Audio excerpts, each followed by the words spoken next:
Assalamualaikum warahmatullahi wabarakatuh. Kami Waalaikumsalam dari warahmatullahi wabarakatuh. Fakultas Pertanian Universitas PGRI Palangkaraya pada pagi hari ini akan melakukan tutorial tentang pembuatan pupuk organik. Yang pertama yaitu pupuk padat berasal dari limbah rumah tangga seperti daun-daun yang kering, terus limbah dari rumah tangga ada kulit wortel, kulit timun, kulit semangka yang bisa kita manfaatkan sebagai pupuk untuk nanti diaplikasikan di lapangan. Seperti kita ketahui bersama, pada saat ini pupuk subsidi dari pemerintah berkurang, jadi kami menghimbau kepada petani untuk melakukan menyediakan pupuk secara mandiri yang berasal dari lingkungan rumah tangga kita sendiri.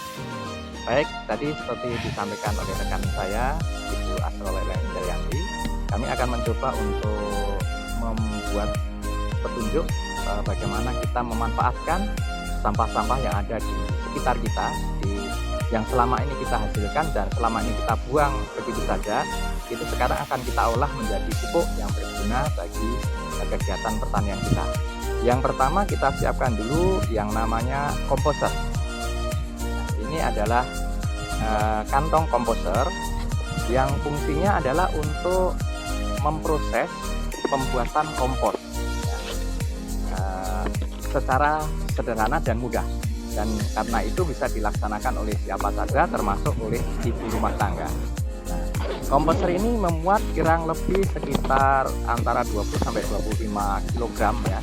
Nah, kalau biasanya kita membuat itu sangat susah, nah, ini dengan komposer ini kita relatif lebih mudah. Caranya juga sederhana. Limbah-limbah rumah tangga seperti kulit bawang, kulit brambang, kulit wortel, sisa-sisa sayuran, tangkai, bayam yang nggak kemakan dan sebagainya, tangkai kangkung dan sebagainya, itu kita masukkan semua ke dalam kantong ini ya. Bisa juga menggunakan kayak sampah-sampah yang lain seperti tai gergaji ya, bekas mengkatam kayu. Kemudian kalau misalnya kita juga ada daun-daun ya, daun-daun yang selama ini gugur dan tidak digunakan ya, itu bisa kita kumpulkan dan kita bisa semuanya kita masukkan ke dalam kantong komposer ini. Baik ya, kita coba. Sekarang kita masukkan apa yang kita ada di sini. Taruh di atas ini ya. Di atas. Jadi ini sekitar 20-25 kilo kapasitasnya. Ya. Keunggulan dari komposer ini adalah ini kedap udara. Jadi proses pembusukan sampah itu memerlukan kondisi anaerob atau tidak ada oksigen. Dan ini sudah dipenuhi dengan adanya kantong komposer ini. Kita masukkan ya.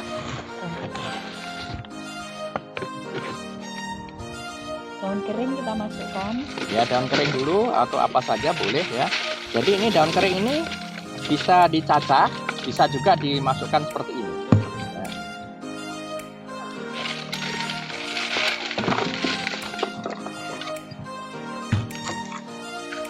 Ini sebanyak-banyaknya tidak apa-apa, kalau bisa semakin padat semakin bagus.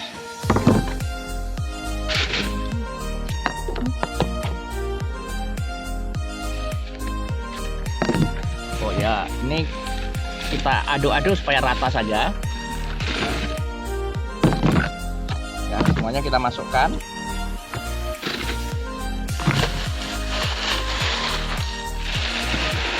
Nah, ini kan selama ini kita bakar ya. Kalau itu kita bakar itu menimbulkan gas karbon yang mencemari udara. Nah, sekarang pemerintah sedang mengurangi emisi karbon. Karena itu daripada itu kita bakar yang kemudian tidak ada manfaatnya, itu sekarang kita buat kompos. Nah. Baik. Ini anggaplah ini sudah, masih ada lagi? Ya. Jadi anggaplah ini kita sudah padat ya, sudah kita penuh. Nah, sekarang supaya ini bisa menjadi kompos, kita perlu yang namanya mikroorganisme. Jadi kita siapkan di sini mikroorganisme lokalnya ya. Itu untuk memproses supaya ini bisa menjadi pupuk, yaitu dengan menggunakan E4. Kita buat dulu cairan E4 ini. Karena ini kering, ya, sampahnya kering, maka kita memerlukan air yang lebih banyak.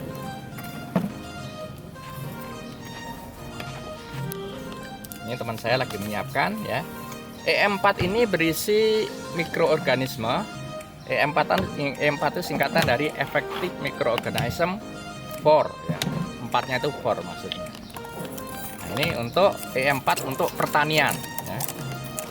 Untuk karung sebesar ini kita memerlukan paling tidak sekitar 5 atau 6 tutup, ya. 5 atau 6 tutup E4. Itu ditambahkan sedikit gula, ya, 2 atau 3 sendok gula. Fungsi dari gula ini adalah supaya mikroorganisme yang ada di dalam E4 ini itu bisa aktif kembali.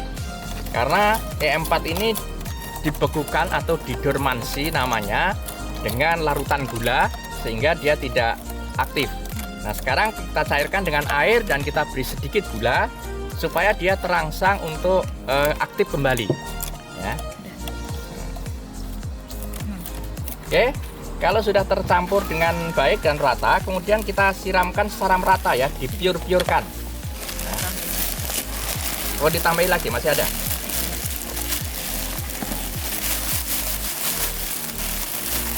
Oke, ini kita tambahi semakin penuh semakin bagus, ya. Sampah apa saja bisa kita masukkan di sini. Yang penting dia jangan dahan, ya. Kalau dahan harus dihancurkan kecil-kecil dulu, supaya karungnya tidak bocor oleh tusukan garam. Nah, ini sudah penuh, sudah padat, ya. Kalau perlu ini kita injak juga nggak apa-apa, ya, diinjak supaya benar-benar padat.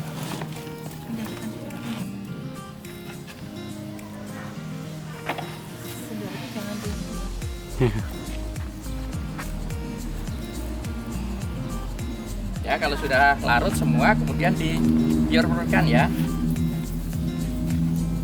supaya rata. Ya,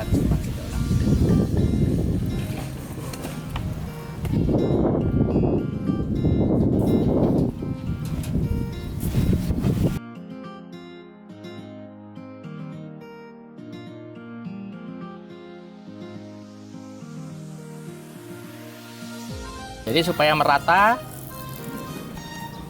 Itu nanti dia, ini yang atas kelihatan basah, tapi nanti yang bawah masih belum basah karena itu ditambahkan air juga. Sampai basah ya, Pak? Ya. Di tangan Pak ada air. Ya. Masih ada airnya. Ya. Terus saja banyak-banyak, Mbak Vi. Karena ini airnya tadi sampahnya sampah kering, jadi harus cukup banyak airnya.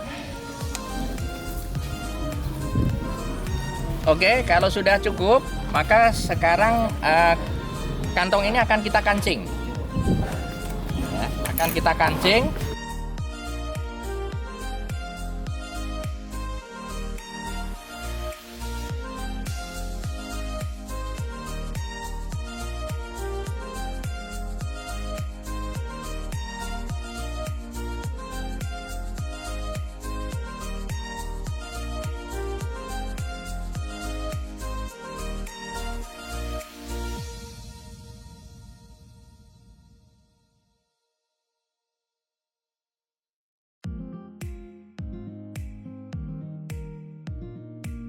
Ini sudah selesai prosesnya. Supaya kita tahu apakah proses itu berjalan dengan baik atau tidak, itu bisa kita raba setiap hari, ya. Setiap hari. Kalau di sini terasa nanti hangat, itu berarti prosesnya berjalan dengan baik. Tapi kalau ternyata kita raba itu kurang hangat atau tidak ada perubahan suhu, berarti itu ada kemungkinan itu terlalu kering, ya. Karena itu kita buka lagi, kemudian kita tambahi lagi campuran E4 dan gulanya. Sampai nanti besok kita periksa sampai dia hangat. Kalau sudah hangat itu berarti prosesnya sudah berjalan dengan baik. Nah, untuk proses dekomposisi pembuatan kompos ini perlu waktu sekitar 1 bulan, ya. Jadi kalau sudah 1 bulan itu nanti bentuk-bentuk itu sudah ada kelihatan dan itu sudah bisa dipakai untuk dipupukkan kepada tanaman-tanaman yang kita. Nah, sekian untuk pembuatan kompos dari sisa-sisa bahan rumah tangga atau resah-resah yang ada di sekitar kita. Arang, sekam ya, yang kita sebut sebagai pembuatan arang sekam. Baik, pupuk yang kedua yang akan kita buat adalah arang sekam. Jadi arang sekam ini punya manfaat yang banyak untuk pertumbuhan tanaman. Yang pertama, arang sekam ini mengandung unsur-unsur hara, alkali ya seperti Ca, K, Mg dan sebagainya yang diperlukan untuk pertumbuhan tanaman. Di samping itu, arang sekam ini bisa juga untuk meningkatkan pH tanah. Dan kenapa kita buat arang? Itu yang pertama itu bisa meningkatkan struktur tanah, memperbaiki struktur tanah dari yang terlalu lengket menjadi agak gembur. Kemudian arang sekam ini kenapa kita buat arang sekam juga daya tahan arang sekam ini lama, ya, bisa sampai puluhan tahun. Sebaiknya kalau kita bakar begitu saja, itu manfaatnya hanya bisa bertahan 1 atau 2 tahun saja. Sementara kalau arang sekam itu bisa bertahan sampai puluhan tahun. Untuk membuat arang sekam kita perlu yang namanya seng. Seng ini seng biasa ya, kita lubangi, ya, kita buat lubang. Nah, ini untuk melakukan pembakaran nanti. Setelah itu sekam kita taruh di sekeliling seng ini. Ya, kita tempatkan secara merata sehingga nanti seng ini bisa tidak usah kita pegangi, sudah ini sendiri. Ya, tidak perlu kita pegangi lagi. Semua ditumpahkan.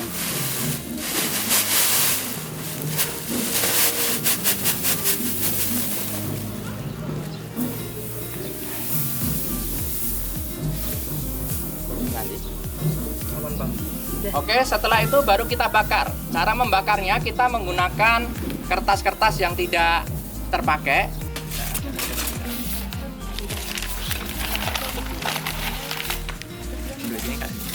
Agak mundur lagi, Pak.